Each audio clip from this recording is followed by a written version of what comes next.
여러분, 오늘 밤 잠자리에 들 때 한 가지만 생각해 보십시오. 만약 오늘 밤이 마지막 밤이라면 내일 아침 눈을 뜨는 것이 아니라 영원한 심판대 앞에 서게 된다면 여러분은 준비가 되어 있습니까? 성경은 분명히 말씀하고 있습니다. 사람이 한 번 죽는 것은 정하신 것이고 그 후에는 심판이 있으리니 라고 히브리서 9장 27절에서 선언하고 있습니다. 이것은 선택사항이 아닙니다. 이것은 피할 수 없는 현실입니다. 그날이 오면 모든 무릎이 꿇어지고 모든 입이 고백할 것입니다. 예수 그리스도께서 심판주로서 보좌에 앉으실 것이고 아담부터 마지막 세대까지 모든 인류가 그분 앞에 서게 될 것입니다. 그리고 그날 예수님께서는 세 가지 핵심적인 질문을 통해 우리의 영원한 운명을 결정하실 것입니다. 첫 번째 질문은 바로 이것입니다. 너는 나를 누구라고 하느냐? 마태복음 16장에서 예수님께서 제자들에게 물으신 바로 그 질문입니다. 베드로가 주는 그리스도시요 살아계신 하나님의 아들이시니이다 라고 고백했을 때 예수님은 이것이 혈과 육이 계시한 것이 아니라 하늘에 계신 아버지께서 계시하신 것이라고 말씀하셨습니다. 이 질문은 단순한 신학적 지식을 묻는 것이 아닙니다. 이것은 관계에 대한 질문입니다. 여러분은 평생 동안 예수님을 어떻게 여겨왔습니까? 그분을 단순한 역사적 인물로 보았습니까? 위대한 도덕적 스승으로만 인정했습니까? 아니면 진정으로 여러분의 주님이자 구원자로 받아들였습니까? 요한복음 14장 6절에서 예수님은 내가 곧 길이요 진리요 생명이니 나로 말미암지 않고는 아버지께로 올 자가 없느니라 고 말씀하셨습니다. 이 선언은 배타적입니다. 다른 길은 없습니다. 다른 문은 없습니다. 예수님만이 유일한 길이십니다. 생각해 보십시오. 부자와 나사로의 비유에서 부자는 지옥에서 아브라함에게 간청했습니다. 그는 생전에 모든 것을 가졌지만 예수님을 올바르게 알지 못했습니다. 그의 영원한 고통은 이 하나의 질문에 대한 잘못된 답에서 비롯되었습니다. 반면에 십자가 위의 강도를 보십시오. 그는 범죄자였고 사회에 버림받은 자였습니다. 하지만 생의 마지막 순간에 그는 예수님께 당신의 나라에 임하실 때에 나를 기억하소서라고 간청했습니다.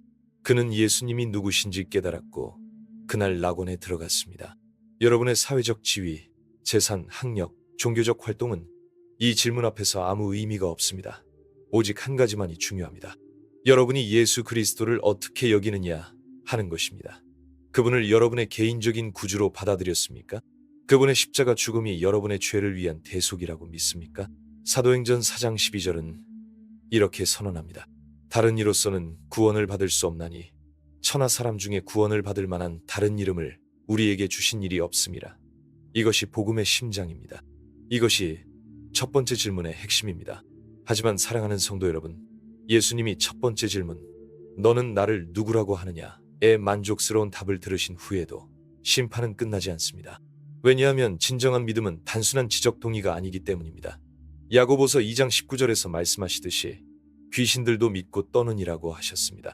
믿음은 삶으로 증명되어야 합니다. 그래서 예수님은 두 번째 질문을 하십니다. 네가 나를 사랑한다면 내 양을 먹였느냐? 요한복음 21장에서 베드로에게 3번 물으신 바로 그 질문의 본질입니다. 요한의 아들 시몬아, 네가 나를 사랑하느냐? 그리고 베드로가 주여, 그러하나이다. 내가 주를 사랑하는 줄 주께서 아시나이다. 라고 대답할 때마다 예수님은 내 양을 먹이라, 내 양을 치라고 명령하셨습니다. 이것이 무엇을 의미합니까? 예수님에 대한 우리의 사랑은 다른 사람들을 향한 섬김으로 나타나야 한다는 것입니다. 마태복음 25장의 양과 염소의 비유를 기억하십시오. 왕이 오른편에 있는 자들에게 말씀하시길 내가 줄일 때에 너희가 먹을 것을 주었고 목마를 때에 마실 것을 주었고 나그네 되었을 때에 영접하였고 헐벗었을 때에 옷을 입혔고 병들었을 때에 돌보았고 감옥에 있을 때에 와서 보았느니라고 하셨습니다. 그들이 언제 주님을 그렇게 섬겼느냐고 묻자 왕은 대답하셨습니다. 너희가 여기 내 형제 중에 지극히 작은 자 하나에게 한 것이 곧 내게 한 것이니라. 반대로 왼편에 있는 자들은 이런 섬김이 없었기에 영원한 형벌에 들어가게 됩니다. 생각해 보십시오. 우리는 얼마나 자주 주님을 사랑한다고 고백하면서도 실제로는 우리 자신만을 위해 살고 있습니까? 우리는 예배당에서는 찬양하고 기도하지만 예배당 밖에서는 가난한 자를 외면하고 고통받는 자를 무시하고 외로운 자를 버려두지 않습니까? 사도 요한은 요한일서 4장 20절에서 이렇게 말씀합니다. 누구든지 하나님을 사랑하노라 하고 그 형제를 미워하면 이는 거짓말하는 자니 보는 바 그 형제를 사랑하지 아니하는 자는 보지 못하는 바 하나님을 사랑할 수 없느니라. 이것은 타협할 수 없는 진리입니다. 선한 사마리아인의 비유를 다시 보십시오. 제사장과 레위인은 모두 종교적으로 경건한 사람들이었습니다. 그들은 성전에서 하나님을 섬기는 자들이었습니다. 하지만 그들은 강도 만난 자를 보고도 피해서 지나갔습니다. 반면에 사마리아인은 유대인들이 멸시하던 자였지만 그는 불쌍히 여기는 마음으로 상처받은 자를 돌보았습니다. 예수님께서 누가 그 강도 만난 자의 이웃이 되었느냐 고 물으셨을 때 답은 분명했습니다. 우리의 믿음은 어떻습니까? 우리는 매주 교회에 나가서 11조를 드리고 찬양을 부르지만 정작 우리 주변의 아픈 사람들, 외로운 사람들, 도움이 필요한 사람들을 외면하고 있지는 않습니까? 데살로니가전서 5장 14절에서 바울은 이렇게 권면합니다. 또 형제들아, 너희를 권하노니 게으른 자들을 권계하며 마음이 약한 자들을 안위하며 힘이 없는 자들을 붙들어주며 모든 사람에게 오래 참으라. 이것이 진정한 그리스도인의 삶입니다. 당신은 지금 누구를 돌보고 있습니까? 누구를 위해 기도하고 있습니까? 누구의 짐을 함께 지고 있습니까? 갈라디아서 6장 2절에서 너희가 짐을 서로 지라 그리하여 그리스도의 법을 성취하라고 말씀하셨습니다. 마더 테레사는 이렇게 말했습니다. 예수님을 사랑한다고 말하면서 가난한 자를 사랑하지 않는다면 그것은 거짓말이다. 이것은 인간의 지혜가 아니라 성경의 진리입니다. 디모데전서 6장 17, 18절에서 바울은 부한자들에게 이렇게 명령합니다. 네가 이 세상에서 부한자들을 명하여 마음을 높이지 말고 정함이 없는 재물에 소망을 두지 말고 오직 우리에게 모든 것을 후히 주사 누리게 하시는 하나님께 두며 선을 행하고 선한 사업을 많이 하고 나누어 주기를 좋아하며 너그러운 자가 되게 하라. 아브라함을 보십시오. 그는 새 천사를 영접할 때 최고의 것으로 대접했습니다. 그는 자신의 안락함보다 손님을 먼저 생각했습니다. 그 결과 그는 하나님의 친구라 불렸습니다. 반면에 부자와 나사로의 비유에서 부자는 매일 자색옷과 세마포를 입고 호화롭게 연회를 베풀었지만 자신의 문 앞에 있는 거지 나사로에게는 관심조차 주지 않았습니다. 그의 영원한 고통은 이 무관심에서 비롯되었습니다. 사랑하는 성도 여러분, 예수님이 두 번째 질문을 하실 때 우리는 무엇이라고 대답하겠습니까? 주님, 저는 주님을 사랑한다고 고백했지만 정작 주님의 양들을 외면했습니다. 저는 제 자신의 편안함만을 추구했습니다. 라고 말해야 할까요? 아니면 주님, 비록 부족했지만 주님의 사랑으로 형제 자매들을 섬겼습니다. 주님께서 저를 사랑하신 그 사랑으로 다른 이들을 사랑하려 노력했습니다. 라고 고백할 수 있을까요? 그러나 사랑하는 형제자매 여러분, 예수님의 심판은 여기서 끝나지 않습니다. 세 번째이자 가장 무서운 질문이 남아 있습니다. 너는 내 이름으로 얼마나 많은 영혼을 내게로 인도했느냐? 이것은 마태복음 28장 19, 20절의 대사명과 직결되는 질문입니다. 그러므로 너희는 가서 모든 민족을 제자로 삼아 아버지와 아들과 성령의 이름으로 세례를 베풀고 내가 너희에게 분부한 모든 것을 가르쳐 지키게 하라. 이 질문이 왜 가장 무서운가요? 왜냐하면 이것은 우리의 개인적 구원을 넘어서 하나님의 영원한 목적에 우리가 얼마나 참여했는지를 묻는 질문이기 때문입니다. 에스겔 3장 18절에서 하나님은 이렇게 경고하십니다. 내가 악인에게 너는 꼭 죽으리라 할 때에 네가 깨우치지 아니하거나 말로 악인에게 일러서 그의 악한 길을 떠나 생명을 구원하게 하지 아니하면 그 악인은 그의 죄악 중에서 죽으려니와 내가 그의 피를 네 손에서 찾으리라. 생각해 보십시오. 우리는 생명의 복음을 알고 있으면서도 얼마나 많은 사람들이 지옥으로 가는 것을 침묵 속에서 지켜보고 있습니까? 우리 가족, 친구, 동료, 이웃들이 영원한 멸망을 향해 걸어가고 있는데도 우리는 그것은 목사님의 일이야, 나는 전도자가 아니야 라고 핑계를 대며 책임을 회피하고 있지 않습니까? 사도 바울을 보십시오.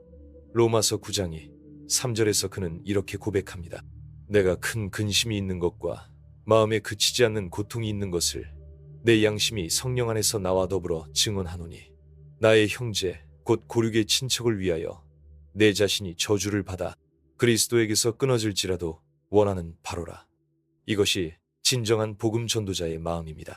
바울은 고린도전서 9장 16절에서 내가 복음을 전할지라도 자랑할 것이 없음은 내가 부득불할 일임이라 만일 복음을 전하지 아니하면 내게 화가 있을 것이미로다라고 말했습니다. 그에게 복음 전파는 선택사항이 아니라 생명과 같은 사명이었습니다. 느헤미야를 기억하십시오. 그는 바벨론에서 편안한 삶을 살 수 있었습니다. 왕의 술잔을 드는 높은 지위에 있었습니다. 하지만 예루살렘의 무너진 성벽 소식을 듣고 며칠 동안 슬퍼하며 금식하며 하늘의 하나님 앞에 기도했습니다. 그리고 모든 것을 버리고 하나님의 백성을 회복시키는 일에 자신을 들였습니다. 요나의 이야기는 어떻습니까? 하나님께서 니느웨로 가서 심판을 선포하라고 명령하셨을 때 요나는 도망쳤습니다. 왜냐하면 그는 하나님께서 자비로우시어 니느웨 사람들이 회개하면 용서하실 것을 알았기 때문입니다. 그는 원수들이 구원받는 것을 원하지 않았습니다. 하지만 하나님은 큰 물고기를 통해 요나를 니느웨로 보내셨고 그 결과 온 성이 회개하고 구원을 받았습니다. 우리는 어떤 요나입니까? 하나님의 명령을 피해 다른 방향으로 도망가고 있지 않습니까? 아니면 순종하여 잃어버린 영혼들에게 복음을 전하고 있습니까? 다니엘서 12장 3절은 이렇게 약속합니다. 지혜 있는 자는 궁창의 빛과 같이 빛날 것이요 많은 사람을 옳은 대로 돌아오게 한 자는 별과 같이 영원토록 빛나리라. 이것이 영혼 구원자들에게 주어진 영원한 상급입니다. 예수님께서 제자들을 부르실 때 나를 따라오라 내가 너희를 사람을 낚는 어부가 되게 하리라고 말씀하셨습니다. 모든 그리스도인은 사람을 낚는 어부가 되어야 합니다. 이것은 목사나 전도사만의 사명이 아닙니다. 빌립을 보십시오. 그는 사마리아에서 큰 부흥 역사를 일으키고 있었습니다. 하지만 천사가 나타나서 일어나서 남쪽으로 향하여 예루살렘에서 가사로 내려가는 길로 가라고 명령했을 때 그는 즉시 순종했습니다. 그곳에서 에티오피아 내시 한 사람을 만나 복음을 전했고 그 한 사람을 통해 아프리카 전체에 복음이 전해지게 되었습니다. 안드레를 기억하십시오. 그는 베드로처럼 유명하지도 않았고 요한처럼 사랑받는 제자도 아니었습니다. 하지만 그는 항상 사람들을 예수님께 데려오는 일을 했습니다. 먼저 자기 형 베드로를 예수님께 데려왔고 오병이어의 기적되는 떡과 물고기를 가진 아이를 예수님께 데려왔습니다. 그는 데려오는 사람 안드레였습니다. 여러분은 지금까지 몇 명을 예수님께 데려왔습니까? 여러분의 가족 중에 아직 구원받지 못한 사람이 있지 않습니까? 여러분의 직장 동료들은 어떻습니까? 이웃들은 어떻습니까? 우리는 종종 나는 전도의 은사가 없어, 나는 말주변이 없어라고 핑계를 댑니다. 하지만 사마리아 여인을 보십시오. 그녀는 신학교육을 받지도 않았고 말주변이 좋지도 않았습니다. 오히려 사회에서 손가락질 받는 죄인이었습니다. 하지만 예수님을 만난 후 그녀는 온 동네 사람들에게 와서 보라, 내가 행한 모든 일을 내게 말한 사람을 보라. 이는 그리스도가 아니냐 라고 증거했습니다. 그 결과 그 여자의 말로 인하여 믿는 사마리아인이 많더라고 기록되어 있습니다. 복음 전파에는 특별한 재능이 필요한 것이 아닙니다. 필요한 것은 예수님을 만난 감격과 잃어버린 영혼들을 향한 사랑입니다. 로마서 10장 14절에서 바울은 이렇게 반문합니다. 그런즉 그들이 믿지 아니하는 일을 어찌 부르리요? 듣지도 못한 일을 어찌 믿으리요? 전파하는 자가 없이 어찌 들으리요? 친구 여러분, 지옥은 실제로 존재합니다. 예수님께서 가장 많이 말씀하신 주제가 바로 지옥입니다. 마가복음 9장 43절에서 예수님은 만일 네 손이 너를 범죄하게 하거든 찍어버리라. 장애인으로 영생에 들어가는 것이 두 손을 가지고 지옥 곧 꺼지지 않는 불에 들어가는 것보다 나으니라고 경고하셨습니다. 사람들이 지옥의 고통을 당하고 있는데 우리가 침묵할 수 있습니까? 화재 현장에서 사람들이 죽어가고 있는데 구조 방법을 아는 사람이 가만히 있을 수 있습니까? 이것이 바로 영적 현실입니다. 그날 심판대 앞에서 예수님께서 너는 내 이름으로 얼마나 많은 영혼을 내게로 인도했느냐 고 물으실 때 우리는 무엇이라고 대답하겠습니까? 주님, 저는 바빴습니다. 돈 벌기에, 성공하기에, 아이들 교육시키기에 바빠서 복음 전할 시간이 없었습니다. 라고 변명하겠습니까? 아니면 주님, 저는 부끄럽습니다.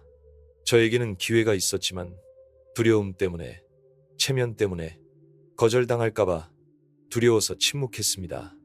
라고 고백해야 할까요? 얼마나 많은 기회들을 우리가 놓쳤습니까? 버스에서, 직장에서, 학교에서, 병원에서, 시장에서 만난 사람들과의 대화 중에 성령께서 문을 열어주셨지만 우리는 그 문을 닫아버렸습니다. 베드로를 생각해 보십시오. 그는 예수님을 3번 부인했던 사람입니다. 하지만 오순절 성령이 임하신 후 그는 완전히 변화되었습니다. 사도행전 2장에서 그가 설교했을 때 한날의 제자의 수가 3,000명이나 더하더라고 기록되어 있습니다. 한 번의 설교로 3,000명이 구원받았습니다. 그리고 사도행전 4장에서는 말씀을 들은 사람 중에 믿는 자가 많은 이 남자의 수만 약 5,000명이라고 했습니다. 무엇이 베드로를 이렇게 변화시켰습니까? 예수님의 용서와 사랑을 체험했기 때문입니다. 그리고 잃어버린 영혼들을 향한 하나님의 마음을 깨달았기 때문입니다. 그는 더 이상 자신의 체면이나 안전을 생각하지 않았습니다. 오직 복음을 전하는 것만이 그의 사명이었습니다. 스데반을 기억하십시오. 그는 돌에 맞아 죽어가면서도 주 예수여 내 영혼을 받으시옵소서 라고 기도했고 자신을 죽이는 자들을 위해 주여 이 죄를 그들에게 돌리지 마옵소서 라고 간구했습니다.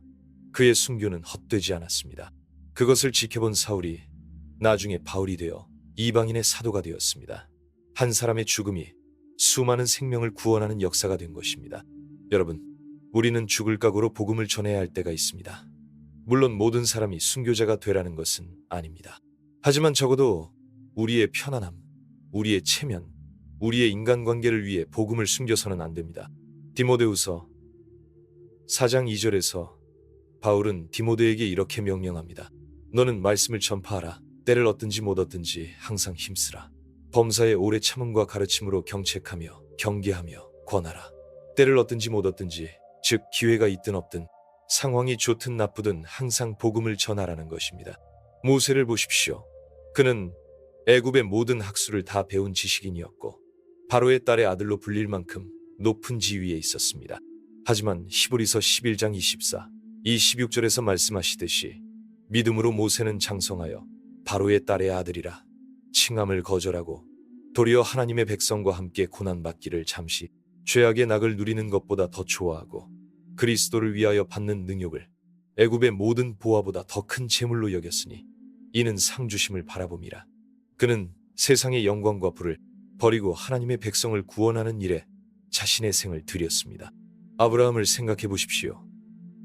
하나님께서 너는 너의 고향과 친척과 아버지의 집을 떠나 내가 내게 보여줄 땅으로 가라고 명령하셨을 때 그는 순종했습니다. 갈 바를 알지 못하고 떠났습니다. 왜냐하면 그는 하나님이 계획하시고 지으실 터가 있는 성을 바랐음이라고 히브리서는 증거하고 있습니다. 그의 순종으로 인해 온 인류가 복을 받게 되었습니다. 사랑하는 성도 여러분, 우리에게도 똑같은 선택이 주어져 있습니다. 우리는 이 세상의 안락함과 성공만을 추구할 것입니까? 아니면 영원한 관점에서 하나님의 나라를 위해 살 것입니까? 예수님께서는 마태복음 6장 19, 21절에서 이렇게 말씀하셨습니다. 너희를 위하여 보물을 땅에 쌓아두지 말라. 거기는 좀과 동록이 해하며 도둑이 뚫고 도둑질하느니라. 오직 너희를 위하여 보물을 하늘에 쌓아두라. 거기는 좀이나 동록이 해하지 못하며 도둑이 뚫지도 못하고 도둑질하지도 못하느니라. 네 보물 있는 그곳에는 네 마음도 있느니라. 우리의 보물이 어디에 있습니까? 우리의 마음이 어디에 있습니까? 이 땅의 것들입니까? 아니면 하늘의 것들입니까? 다니엘의 세 친구 사드락, 메삭, 아벳느고를 기억하십시오. 그들은 느부갓네살 왕의 금신상에게 절하라는 명령을 거절했습니다. 왕이 풀무불에 던지겠다고 위협했을 때 그들은 이렇게 대답했습니다. 왕이여, 우리가 섬기는 하나님이 우리를 맹렬히 타는 풀무불 가운데에서 능히 건져내시겠고 왕의 손에서도 건져내시리이다. 그렇게 하지 아니하실지라도 왕이여, 우리가 왕의 신들을 섬기지도 아니하고 왕이 세우신 금신상에게 절하지도 아니할 줄을 아옵소서. 그렇게 하지 아니하실지라도라는 이 고백이 얼마나 강력합니까? 하나님께서 우리를 구원해 주시든 그렇지 않으시든 우리는 끝까지 신앙을 지키겠다는 것입니다. 이것이 진정한 믿음입니다. 오늘날 우리는 어떻습니까? 조금만 어려워도, 조금만 손해를 당할 것 같으면 우리는 신앙을 타협하지 않습니까? 직장에서 승진하기 위해, 사업에서 성공하기 위해, 인간관계를 원만하게 하기 위해 진리를 굽히지 않습니까? 요셉을 보십시오. 보디발의 아내가 유혹했을 때 그는 단호하게 거절했습니다. 내가 어찌 이 큰 악을 행하여 하나님께 죄를 지으리이까? 라고 말했습니다. 그 결과 그는 감옥에 갇혔지만 하나님께서는 그를 애굽의 총리로 세우셨습니다.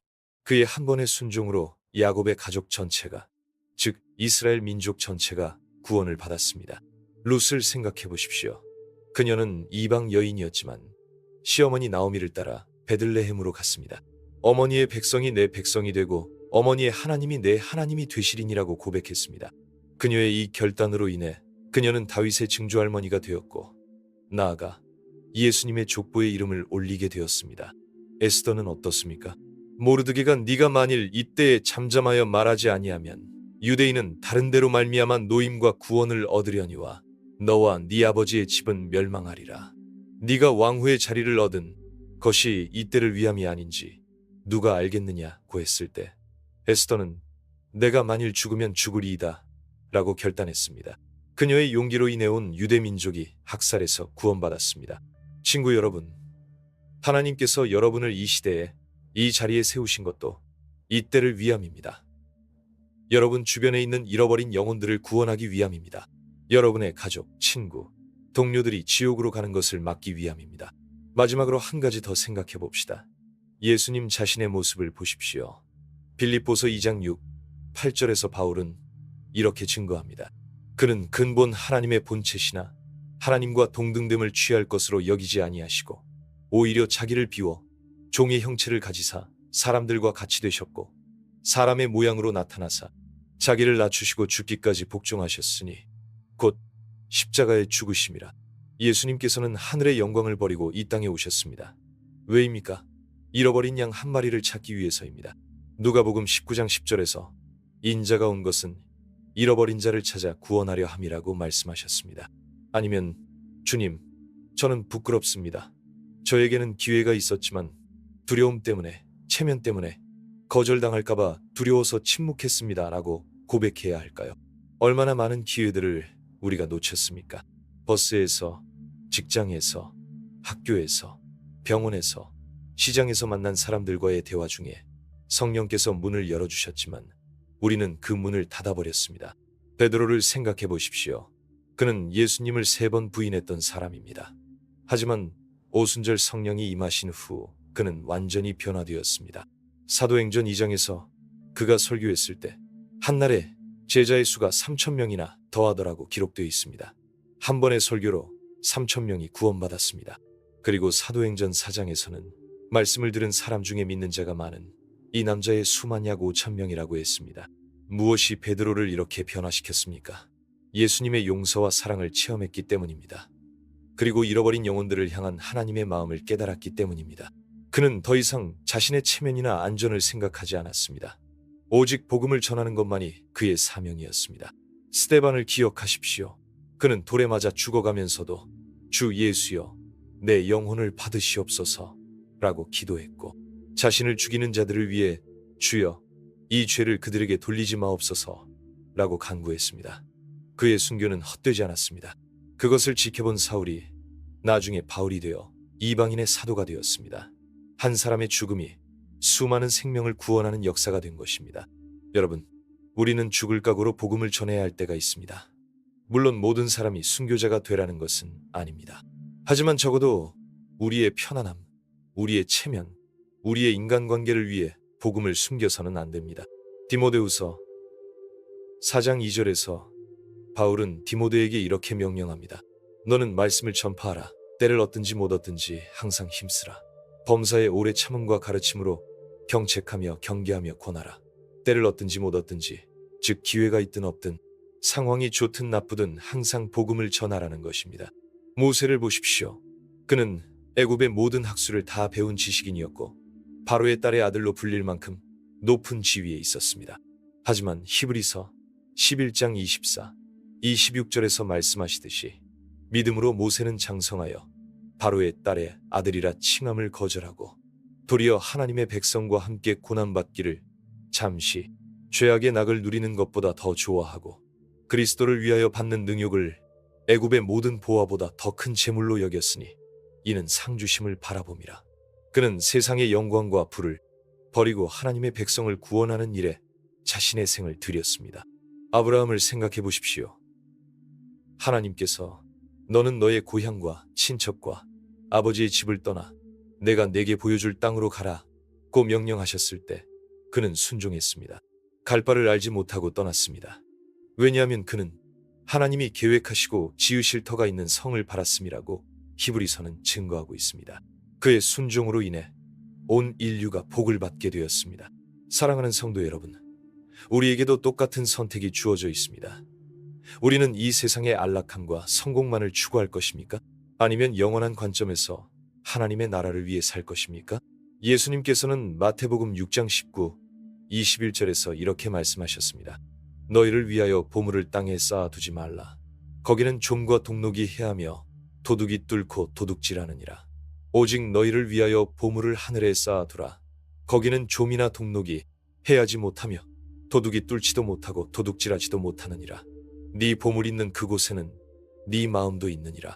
우리의 보물이 어디에 있습니까? 우리의 마음이 어디에 있습니까? 이 땅의 것들입니까? 아니면 하늘의 것들입니까? 다니엘의 세 친구 사드락, 메삭, 아벳느고를 기억하십시오. 그들은 느부갓네살 왕의 금신상에게 절하라는 명령을 거절했습니다. 왕이 풀무불에 던지겠다고 위협했을 때 그들은 이렇게 대답했습니다. 왕이여, 우리가 섬기는 하나님이 우리를 맹렬히 타는 풀무불 가운데에서 능히 건져내시겠고 왕의 손에서도 건져내시리이다. 그렇게 하지 아니하실지라도 왕이여, 우리가 왕의 신들을 섬기지도 아니하고 왕이 세우신 금신상에게 절하지도 아니할 줄을 아옵소서. 그렇게 하지 아니하실지라도라는 이 고백이 얼마나 강력합니까? 하나님께서 우리를 구원해 주시든 그렇지 않으시든 우리는 끝까지 신앙을 지키겠다는 것입니다. 이것이 진정한 믿음입니다. 오늘날 우리는 어떻습니까? 조금만 어려워도, 조금만 손해를 당할 것 같으면 우리는 신앙을 타협하지 않습니까? 직장에서 승진하기 위해, 사업에서 성공하기 위해, 인간관계를 원만하게 하기 위해 진리를 굽히지 않습니까? 요셉을 보십시오. 보디발의 아내가 유혹했을 때 그는 단호하게 거절했습니다. 내가 어찌 이 큰 악을 행하여 하나님께 죄를 지으리이까? 라고 말했습니다. 그 결과 그는 감옥에 갇혔지만 하나님께서는 그를 애굽의 총리로 세우셨습니다. 그의 한 번의 순종으로 야곱의 가족 전체가, 즉 이스라엘 민족 전체가 구원을 받았습니다. 룻을 생각해 보십시오. 그녀는 이방 여인이었지만 시어머니 나오미를 따라 베들레헴으로 갔습니다. 어머니의 백성이 내 백성이 되고 어머니의 하나님이 내 하나님이 되시리니라고 고백했습니다. 그녀의 이 결단으로 인해 그녀는 다윗의 증조할머니가 되었고 나아가 예수님의 족보의 이름을 올리게 되었습니다. 에스더는 어떻습니까? 모르드게가 네가 만일 이때에 잠잠하여 말하지 아니하면 유대인은 다른 데로 말미암아 노임과 구원을 얻으려니와 너와 네 아버지의 집은 멸망하리라. 네가 왕후의 자리를 얻은 것이 이때를 위함이 아닌지 누가 알겠느냐고 했을 때 에스더는 내가 만일 죽으면 죽으리이다라고 결단했습니다. 그녀의 용기로 인해 온 유대 민족이 학살에서 구원받았습니다. 친구 여러분, 하나님께서 여러분을 이 시대에 이 자리에 세우신 것도 이때를 위함입니다. 여러분 주변에 있는 잃어버린 영혼들을 구원하기 위함입니다. 여러분의 가족, 친구, 동료들이 지옥으로 가는 것을 막기 위함입니다. 마지막으로 한 가지 더 생각해 봅시다. 예수님 자신의 모습을 보십시오. 빌립보서 2장 6, 8절에서 바울은 이렇게 증거합니다. 그는 근본 하나님의 본체시나 하나님과 동등됨을 취할 것으로 여기지 아니하시고 오히려 자기를 비워 종의 형체를 가지사 사람들과 같이 되셨고 사람의 모양으로 나타나사 자기를 낮추시고 죽기까지 복종하셨으니 곧 십자가에 죽으심이라. 예수님께서는 하늘의 영광을 버리고 이 땅에 오셨습니다. 왜입니까? 잃어버린 양 한 마리를 찾기 위해서입니다. 누가복음 19장 10절에서 인자가 온 것은 잃어버린 자를 찾아 구원하려 함이라고 말씀하셨습니다. 사랑하는 형제자매 여러분, 이제 결론을 내려야 할 때입니다. 그날이 오면 우리 모두는 이 세 가지 질문 앞에 서게 될 것입니다. 너는 나를 누구라고 하느냐? 네가 나를 사랑한다면 내 양을 먹였느냐? 너는 내 이름으로 얼마나 많은 영혼을 내게로 인도했느냐? 이 질문들은 미래의 일이 아닙니다. 이것은 지금 당장 우리가 답해야 할 질문들입니다. 매일 아침 눈을 뜰 때마다, 매 순간 선택의 기로에 설 때마다 우리는 이 질문들에 답하고 있습니다. 오늘 밤 여러분이 무릎을 꿇고 기도할 때 이렇게 고백하십시오. 주님, 저는 주님을 나의 구주이시며 나의 하나님이라고 고백합니다. 저는 주님을 사랑합니다. 그 증거로 주님의 양들을 돌보겠습니다. 그리고 저는 주님의 이름으로 잃어버린 영혼들을 주님께 인도하겠습니다. 제가 부족할 때는 주님께서 저를 도와주십시오. 요한계시록 22장 12절에서 예수님은 이렇게 말씀하십니다. 보라, 내가 속히 오리니 내가 줄 상이 내게 있어 각 사람에게 그가 행한 대로 갚아주리라. 그날은 속히 올 것입니다. 우리에게 남은 시간이 많지 않습니다. 마태복음 25장의 달란트 비유를 기억하십시오. 5달란트 받은 자와 2달란트 받은 자는 모두 칭찬을 받았습니다. 잘하였도다. 착하고 충성된 종아, 네가 적은 일에 충성하였으니 많은 일을 네게 맡기리라. 네 주인의 즐거움에 참여할지어다.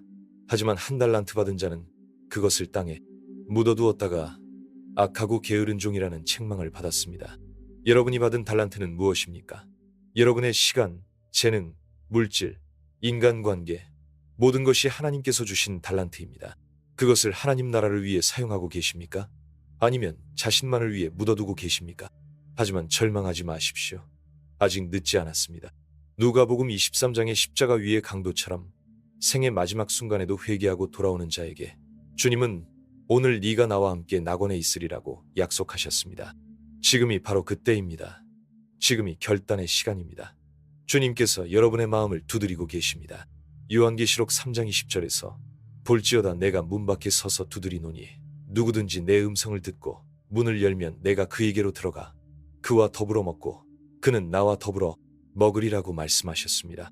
문을 여십시오. 주님을 영접하십시오. 그리고 남은 생애를 주님을 위해 살겠다고 결단하십시오. 그날 심판대 앞에서 부끄럽지 않도록 오히려 주님의 잘하였다는 칭찬을 들을 수 있도록 말입니다. 기도합시다. 하나님 아버지, 오늘 이 말씀을 통해 저희의 마음을 깨우쳐 주셔서 감사합니다. 저희가 그날 주님 앞에 설 때 부끄럽지 않도록 오늘부터 새로운 결단으로 살아가게 하여 주십시오. 예수님의 이름으로 기도드립니다. 아멘.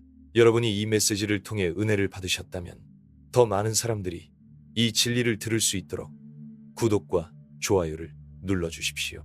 그리고 여러분의 가족과 친구들에게도 이 메시지를 나누어 주십시오. 이것도 영혼 구원의 한 방법입니다. 댓글로 여러분의 결단을 나누어 주시면 함께 기도하며 격려하겠습니다.